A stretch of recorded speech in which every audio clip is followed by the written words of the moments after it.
दिल्ली को लेकर जिस बिल पर मुख्यमंत्री अरविंद केजरीवाल को आपत्ति थी उसे सोमवार को लोकसभा में पास कर दिया गया।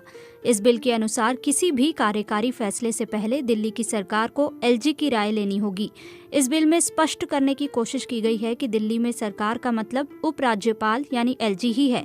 इस बिल पर कांग्रेस और आम आदमी पार्टी ने कड़ी आपत्ति जताई और कहा कि ये असंवैधानिक है।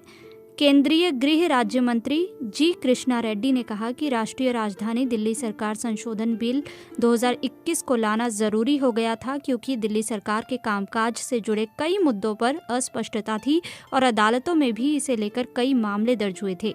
रेड्डी ने कहा कि आप इसे राजनीतिक बिल न कहिए, ये केंद्र शासित प्रदेश दिल्ली में तमाम मुद्दों पर जारी टकराव की स्थिति को खत्म करने के लिए लाया गया है। इस बिल से तकनीकी दिक्कतें और भ्रम दूर होंगे और प्रशासन की क्षमता बढ़ेगी। दिल्ली की आम आदमी पार्टी सरकार ने इस बिल का विरोध किया है और दिल्ली के मुख्यमंत्री अरविंद केजरीवाल ने केंद्र सरकार से आग्रह किया कि वो बिल वापस ले ले। अरविंद केजरीवाल ने ट्वीट कर कहा कि GNCTD संशोधन बिल का लोकसभा में पास होना दिल्ली की जनता का अपमान है।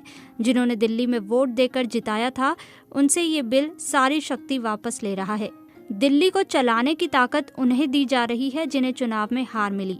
बीजेपी ने लोगों को धोखा दिया है। लोकसभा में रेड्डी ने कहा कि 1996 से केंद्र और दिल्ली सरकार के बीच रिश्ते अच्छे रहे, सारे मसले बातचीत के जरिए सुलझाए गए।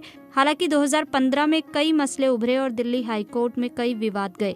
यहां से भी कुछ निर्देश दिए गए। कोर्ट ने भी कहा था कि दिल्ली सरकार कार्यकारी मामलों में एलजी को सूचित करेगी। रेड्डी ने कहा कि जब 1991 में GNCTD एक्ट लागू किया गया तब कांग्रेस की सरकार थी और दिल्ली को विधानसभा के साथ केंद्र शासित प्रदेश बनाया गया और सीमित विधायी शक्तियां दी गईं। ये हमने नहीं किया है, ऐसा तत्कालीन कांग्रेस सरकार ने किया था।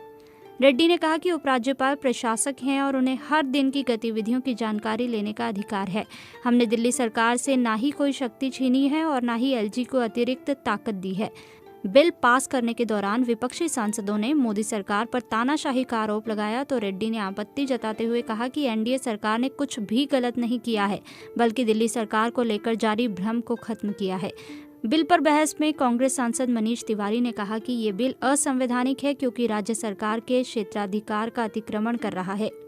आम आदमी पार्टी के सांसद भगवंत मान ने भी इस बिल का कड़ा विरोध किया और वापस लेने की मांग की। 1991 में संविधान के 239 AA अनुच्छेद के जरिए दिल्ली को केंद्र शासित राज्य का दर्जा दिया गया था। इस कानून के तहत दिल्ली की विधानसभा को कानून बनाने की शक्ति हासिल है, लेकिन वो सार्वजनिक व्यवस्था, जमीन और पुलिस के मामले में ऐसा नहीं कर सकती है। दिल्ली और केंद्र सरकार के बीच टकराव कोई नई बात नहीं है। दिल्ली की आम आदमी पार्टी सरकार बीजेपी शासित केंद्र सरकार के राष्ट्रीय राजधानी को लेकर लिए गए कई प्रशासनिक मामलों को चुनौती दे चुकी है। 1991 अधिनियम का अनुच्छेद 44 कहता है कि उपराज्यपाल के सभी फैसले जो उनके मंत्रियों या अन्य की सलाह पर लिए जाएंगे उन्हें उपराज्यपाल के नाम पर उल्लेखित करना होगा। यानी एक प्रकार से इसको समझा जा रहा है कि इसके जरिए उपराज्यपाल को दिल्ली सरकार के रूप में परिभाषित किया गया है। दिल्ली की आम आदमी पार्टी सरकार ने बीजेपी पर दिल्ली सरकार की शक्तियों को कम करने का आरोप लगाया है।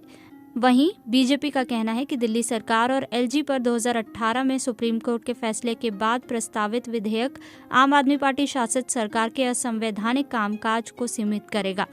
एलजी और दिल्ली सरकार के बीच कामकाज का मामला न्यायालय तक जा चुका है। 4 जुलाई 2018 को सुप्रीम कोर्ट ने पाया था कि मंत्रिमंडल पर एलजी को अपने फैसले के बारे में सूचित करने का दायित्व है और उनकी कोई सहमति अनिवार्य नहीं है। 14 फरवरी 2019 के आदेश में सुप्रीम कोर्ट ने कहा था कि विधायी शक्तियों के कारण एलजी मंत्रिमंडल की सलाह से बंधे हुए हैं।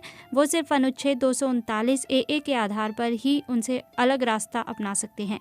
इस अनुच्छेद के अनुसार अगर मंत्रिमंडल की किसी राय पर एलजी के मतभेद हैं तो वो इसे राष्ट्रपति के पास ले जा सकते हैं।